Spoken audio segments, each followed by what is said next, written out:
Hello students, अब हम एसिम्पटोट्स को पोलर फॉर्म में निकालेंगे। अगर पोलर फॉर्म से क्या मतलब है, इससे पहले हम कार्टेशियन फॉर्म में सारे काम कर रहे थे। कार्टेशियन फॉर्म क्या होती थी? जो हमेशा इक्वेशंस होती हैं y is equal to f x की फॉर्म, वो तो आपके होते हैं x और y में जो इक्वेशन होती हैं कार्टेशियन। और अगर r बराबर फंक्शन थीटा, मतलब r और थीटा में जो इक्वेशंस होती हैं उनको हम पोलर फॉर्म कहते हैं। अगर पोलर फॉर्म्स में होगा कर्व और आपको उसका एसिम्पटोट निकालना है तो आपको क्या करना पड़ेगा, उसके लिए हम अब बढ़ते हैं आगे। उसके लिए वर्किंग रूल यह है कि first of all given equation को इस फॉर्म में रख लीजिए, 1/r में इज इक्वल टू जो भी है सामने थीटा को सामने फेंक देंगे तो वो फंक्शन थीटा सामने आ जाएगा। नाउ एफ थीटा को जीरो करके उसको सॉल्व कर लीजिए, उसके रूट्स जितने भी रूट्स आएंगे सब निकाल लीजिए, अल्फा बीटा गामा मान लीजिए 2 3 4 जितने भी रूट्स आएंगे, हर रूट के ऊपर एक एसिम्पटोट निकलेगा। अब जैसे मान लीजिए एक रूट आपने अल्फा निकाला तो अल्फा के ऊपर एसिम्पटोट क्या होगा, r sin theta minus alpha is equal to 1/f dash alpha, जहां पे f डैश अल्फा बराबर होगा, मतलब गिवन जो फंक्शन थीटा आपने जिसको जीरो किया था उसी को आप डिफरेंशिएट करिए और थीटा बराबर अल्फा डाल देंगे। तो इस लाइनों को फिर से देखिए, कहिए गिवन फंक्शन को जो भी होगा उस पे 1/r इज इक्वल टू सामने फंक्शन थीटा रख देंगे, जो भी सामने आएगा 1/r इज इक्वल टू जो भी थीटा में बचेगा वो सामने, उसको जीरो करके उसके रूट्स निकालेंगे और प्रत्येक रूट के ऊपर आप एसिम्पटोट निकाल लेंगे। जैसे अल्फा के ऊपर एसिम्पटोट होगा r sin theta minus alpha is equal to 1/f dash alpha. और अब आप देखिए एक्सरसाइज का क्वेश्चन नंबर 4। यह है क्वेश्चन आर एफ थीटा बराबर 1। कहिए साहब ये पोलर फॉर्म में क्वेश्चन है, तो आप इसमें 1/r is equal to 1/r बराबर लिखिए, क्या होगा इसमें से 1/r निकाल लेंगे तो 1/r is equal to theta upon a आ जाएगा। थीटा अपॉन ए को फंक्शन थीटा मान लीजिए, ना फंक्शन थीटा इतना है, इसको जीरो करिए और थीटा के रूट्स निकाल लीजिए, तो कहना एक ही आया जी भाई साहब, वही अल्फा है। अब इस पे एसिम्पटोट क्या होगा, r sin theta minus alpha is equal to 1/f dash theta, theta बराबर अल्फा। अब फंक्शन थीटा जो भी है उसको आप डिफरेंशिएट करिए, ये है फंक्शन थीटा, मैं कलर बदल देता हूं, कहना ये है भाई फंक्शन थीटा, इसको आप f डैश थीटा कर दीजिए, थीटा का 1 हो जाएगा, 1/a आएगा और इसमें theta is equal to alpha डाल देंगे। अब इसमें कहीं थीटा को रखने की जगह ही नहीं है और वैसे भी अल्फा तो जीरो है, लेकिन यहाँ है ही कहां थीटा, जब मैं वैल्यू डालूं तो बस ये तो a ही रह जाएगा। और यहाँ पे भी आप वैल्यू डाल दीजिए, अल्फा कितना है, अल्फा तो जीरो है और यहाँ पे भी जीरो, थीटा था ही नहीं तो कहां डलेगा, कहीं नहीं, 1/a ही रहेगा, वो घूम के a ऊपर आ जाएगा। तो ये r sin थीटा बराबर a, यही आपका रिक्वायर्ड एसिम्पटोट है। नेक्स्ट क्वेश्चन देखिए 2, बहुत गौर से और संभल के देखिए। पहले आप इसको 1/r इज इक्वल टू में लिख लीजिए, कहिए मैंने 1/r इज इक्वल टू सवाल को लिख लिया, सामने जो भी आया वही फंक्शन थीटा। अब आप फंक्शन थीटा को जीरो कर दीजिए, कहिए मैंने फंक्शन थीटा जीरो किया तो sine m theta upon a बराबर जीरो के आ जाएगा, या साइन m थीटा कितना हो जाएगा जीरो, तो m थीटा कितने के बराबर आ जाएगा, n पाई के।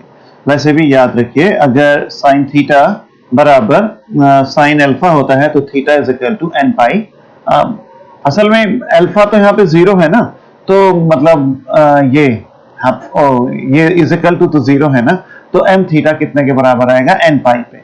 जनरल वैल्यू भी इसकी होती है, फिलहाल अभी जनरल वैल्यू की बातें मत करिए, हम डायरेक्ट ही बात करते रहेंगे। तो साइन अगर m थीटा जीरो है तो आप थीटा को, मैं एक मिनट जनरल लिख ही दूं तो आपको ज्यादा अच्छा लगेगा, मैं इधर लिख देता हूं, अगर साइन थीटा बराबर साइन अल्फा, अगर सपोज ऐसा कहीं होता है तो थीटा बराबर n पाई प्लस -1 की पावर n और अल्फा ये होता है, इसलिए मेरे मुंह से भी निकला था कि अल्फा तो यहाँ पे जीरो, तो ये सामने वाली जो वैल्यू है ये आपकी जीरो, तो यहाँ पे क्या आया, साइन m थीटा जीरो आया, तो साइन m थीटा बराबर जीरो, तो जीरो ही साइन जीरो होता है, तो ये वाला जो अल्फा है यहाँ पे लिखा हुआ है, ये वाला वो यहाँ पे आ गया, तो इसलिए नीचे वाले इक्वेशन के हिसाब से m थीटा बराबर n पाई प्लस -1 की पावर n और अल्फा होता है, लेकिन यहाँ अल्फा कितना है ये, या ये कितना है जीरो, तो इसलिए m थीटा कितने के बराबर हो गया, कहिए बच्चे लोग, n पाई के बराबर हो गया, इसलिए यहाँ पे ये n, ये फार्मूला होता है, इसको आप सही से याद कर लेंगे। ऐसी cos थीटा का होता है, फिलहाल यहाँ जरूरत नहीं है, नहीं तो मैं वो भी बता देता, आइए यहाँ कुछ छोटा सा लिख दूं, इसमें यूज में नहीं आएगा लेकिन आगे कहीं ना कहीं जरूर आएगा। cos थीटा अगर cos अल्फा है तो थीटा बराबर 2n पाई प्लस माइनस अल्फा, वो यहाँ यूज में नहीं आ रहा है। यहाँ तो साइन थीटा का ही आ रहा है, साइन थीटा अल्फा, तो थीटा बराबर n pi plus minus one की पावर एन इंटू अल्फा। अब वो इत्तेफाक की बात है कि यहाँ पे हम अल्फा का यूज कर लेते हैं और यहाँ पे भी रूट्स को अल्फा में शो कर रहे हैं, इसलिए वो थोड़ा अजीब सा लग रहा है।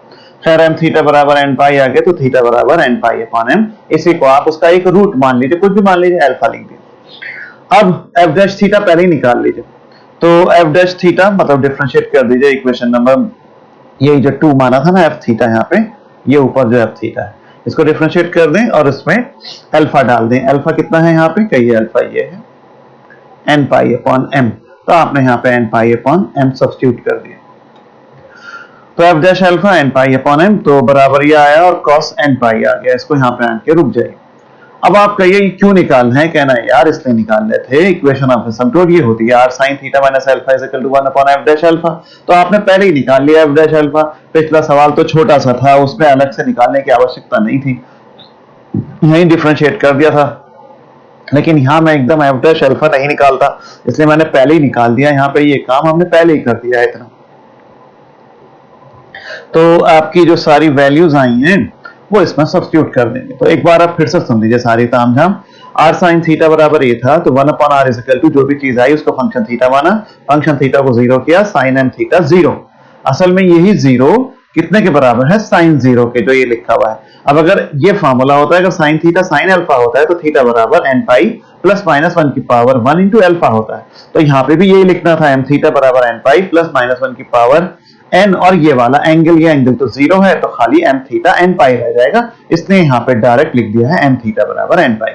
ये इससे आया निकल के, कोई सोचे ये कैसे आया, तो ये ऐसे आया, इससे थीटा निकाल लिया, थीटा जो भी आया वो पहला रूट मान लिया अल्फा। अब उसके बाद गिवन फंक्शन, गिवन नहीं, जो 1 upon r is equal to function theta आया, उसको डिफरेंशिएट किया और उसमें अल्फा सब्स्टिट्यूट कर दिया। ये बस यहां तक आने के रुक गया। अब एसिम्प्टोट की ये इक्वेशन होती है। अब इसमें अल्फा की जगह पे हम क्या डालेंगे, एन पाई अपॉन एम, और सामने ये वाली वैल्यू यहां पे सब्स्टिट्यूट कर देंगे। देखिए हमने ये वैल्यू डाली और सामने ये वैल्यू सब्स्टिट्यूट कर दी, ये ए अपॉन एम इतना आ गया। बस अब इसका कुछ हो नहीं सकता, बस इसको ऐसे छोड़ देंगे, बस जो भी आया यही आपका क्या है, एन इज एन इंटीजर, यही रिक्वायर्ड एसिम्प्टोट। मजा आ गया करके चलिए नेक्स्ट। आर साइन थीटा बराबर 2 cos 2 थीटा है, तो इसमें 1 अपॉन आर आप निकाल दीजिए, कि ये 1 upon r is equal to sine theta upon जो भी आया इसी को हम फंक्शन थीटा मानेंगे। अब अगले स्टेप में हम इसको जीरो कर देंगे, तो हमने इसको जीरो कर दिया, तो साइन थीटा जीरो आ गया। तो फिर से वही फॉर्मूला कि अगर साइन थीटा बराबर साइन अल्फा होता है, तो थीटा बराबर n pi plus minus minus 1 to the power n और अल्फा। अब इसमें साइन थीटा बराबर कितना था, क्या ये साइन थीटा तो आपका जीरो था, ठीक है। हाँ ये यार मुझसे माइनस लग गया, मैं हटा देता हूं, shit, n pi plus minus 1 की पावर एन और एल। अब साइन थीटा बराबर आपके पास है, साइन थीटा बराबर जीरो, जीरो ही कितना होता है, साइन जीरो, तो अल्फा की जगह पे जीरो हो गया, तो थीटा बराबर कितना आएगा, एन पाई, इसलिए यहां पे लिख दिया है एन पाई। ये पहला रूट आ गया। अब इसको आप डिफरेंशिएट भी कर दीजिए एफ डैश थीटा। अब वही डिफरेंशिएशन कैसे करेंगे इस टर्म का, कहिए वो नीचे वाले का स्क्वायर ऊपर ले जाए, हाफ तो अलग को कर दिया ना इसका, नीचे का स्क्वायर ऊपर ले जाके ऐसे रख देंगे, साइन का कॉस हो गया, फिर साइन ऐसे रहेगा, फिर कॉस 2 थीटा का माइनस 2 साइन 2 थीटा। अब इसको आप थोड़ा सा सॉल्व कर लीजिए, ये प्लस हो जाएगा और थीटा की जगह पे एन पाई डाल दीजिए। आपके इसको अल्फा माना नहीं, मान लीजिए आप अल्फा, तो यहाँ पे एफ डैश अल्फा लिखेंगे, वो आप जैसे रखेंगे तो साइन में एन पाई तो हमेशा जीरो ही होता है, कॉस ये बच गया, बस जो भी आया इसको लिख लीजिए यहाँ पे। अब आइए इक्वेशन लिखेंगे इतना, तो अल्फा ही कितने के बराबर है, कहिए अल्फा एन पाई के बराबर है, तो यहाँ पे आपने एन पाई लिख दिया दोनों जगह पे, और यहाँ एफ डैश एन पाई की वैल्यू कहाँ निकाली थी, ये निकाल रखी है, वो यहाँ पे सब्स्टिट्यूट कर दी। करने के बाद अब इसको खोल लीजिए, साइन ए माइनस बी को, sign A cos B minus cos A sign.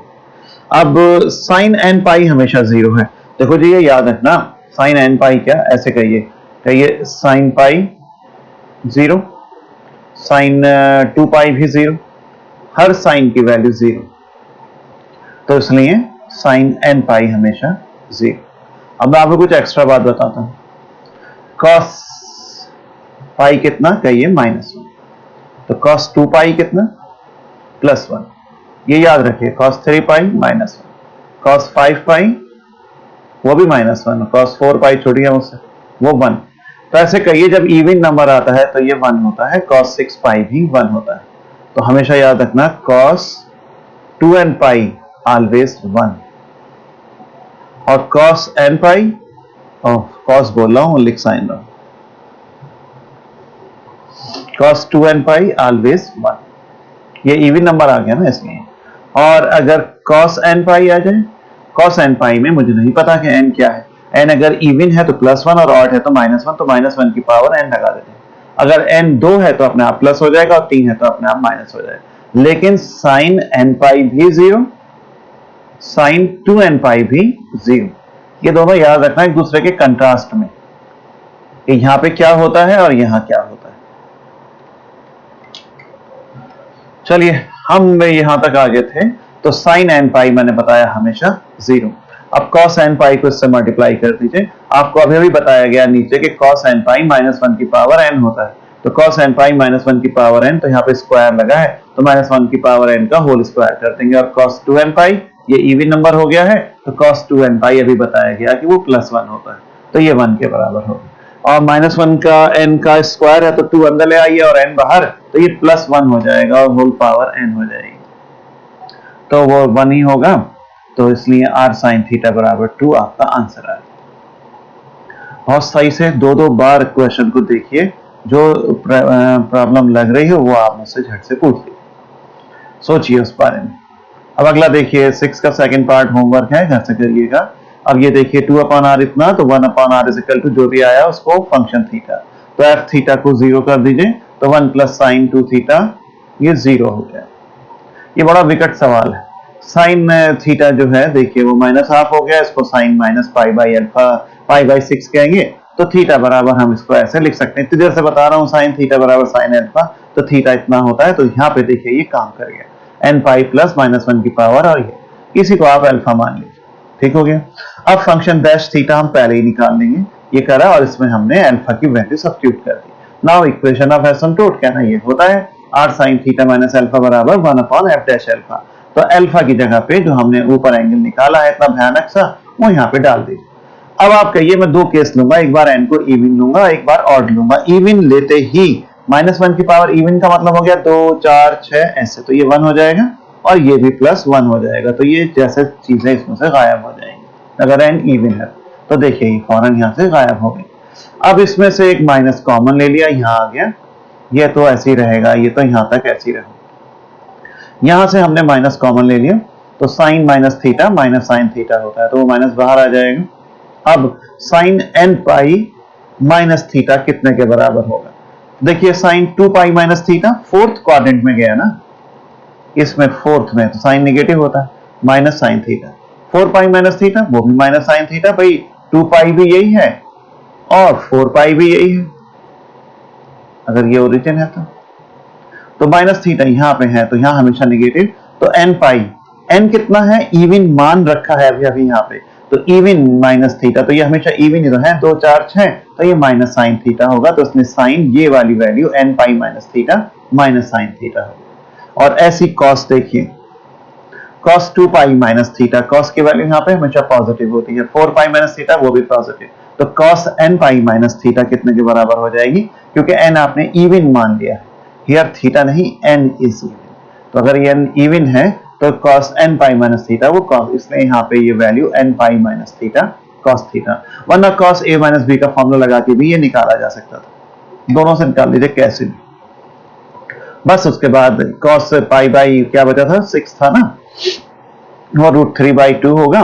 बस इनको आप ऐसे लिख के छोड़ दीजिए, ये आंसर है। अब अगर ऑड कर दें इक्वेशन नंबर 2 में, तो जैसे ही ऑड कहेंगे तो ये जो हाँ मैंने रिंग बनाए थे, ये बंद करा था, रिंग तो नहीं है, ये रेक्टेंगल स्क्वायर जैसे, ये -1 हो जाएंगे, तो दोनों जगह पे माइनस और माइनस आ जाएगा, तो वो प्लस हो गया है वहां पे, दोनों माइनस करके देख लो यार, कभी परेशान। ये माइनस आएगा ना, तो ये वाला दोनों माइनस मिल जाएंगे, एक ये माइनस और एक ये माइनस, तो प्लस हो जाएगा। और यहाँ पे भी ये प्लस हो जाए, -1 देगा तो ये n pi plus pi by 6 होगा। तो देखिए यहाँ पे ये प्लस आ जाएगा। उसके बाद इसमें से माइनस कॉमन ले लिया, ये तो ऐसे ही रहेगा। फिर ये n पाई माइनस इतना रह जाएगा, माइनस साइन माइनस थीटा वो बाहर निकाल देंगे ना, तो माइनस साइन थीटा। अब n पाई माइनस थीटा, अब n यहाँ पे कितना है, कहिए n तो है ऑड। अब अगर n है ऑड तो 2 पाई नहीं होगा, वहां पे 3 पाई होगा, तो 3 पाई तो यहां होगा। ओहो साफ लिखा नहीं जा रहा है, क्योंकि मैं नहीं बना देता। 3 पाई ये पाई ये, तो 3 पाई माइनस थीटा। हम सेकंड क्वाड्रेंट में पहुंच गए, सेकंड में साइन जो होता है वो पॉजिटिव होता है, तो इसलिए ये पॉजिटिव साइन थीटा माइनस इतना रह जाएगा। लेकिन कॉस सेकंड में निगेटिव होता है, तो इसलिए ये माइनस कॉस पाई बाई 6 होगा। और अगर किसी को ऐसे अच्छा ना लगे तो कॉस ए प्लस बी का फॉर्मूला कॉस ए कॉस में माइनस साइन, साइन भी खोल लीजिए, उससे भी यही आएगा। बताऊं खोल के, मैं बता देता हूं। सॉरी, ये देखिए देखिए, कोई डरने की बात चलो जरूरत नहीं। Cos n pi plus pi by 6 खोलिए, cos A cos B minus sign A sine B, ऐसे तो खुलेगा, ये ऐसे ही खुलेगा। अब साइन n पाई अभी अभी आपको पीछे सिखाया वो हमेशा 0 होता है, तो ये टर्म दूसरा वाला तो 0 हो गया। कॉस n पाई बताया आपको -1 की पावर n होता है, और कॉस पाई बाई 6। तो लेकिन यहाँ पे n कैसे दे रखा है, ऑड मान रखा है, तो ऑड मानेंगे तो ये माइनस हो जाएगा, तो ये कॉस पाई बाई 6 आएगा। इसलिए देखिए मैं कलर बदल के बताऊं आपको, इसका यूज कहाँ हुआ, ये इसको खोला, इतने के बराबर आए। सोचिए मैंने क्या क्या कहा, वही हिसाब हम इधर भी कर सकते हैं। यहाँ पे n पाई के साथ तो सिर्फ ये बचेगा, बाकी cos n पाई वही -1 +1 हो जाएगा, जो भी होगा। फिलहाल बस ये आ गया, तो इस प्रकार ये आपके दोनों आंसर आ गए। तो फ्रॉम 3 and 4 ये आपके दो आंसर आ गए। r sin theta plus minus pi by 6 एक बार ऑड लेने पर आया और एक बार इवन लेने पर आया। चलिए बस इतना रखिए, आप इसको तैयार करिए। ओके।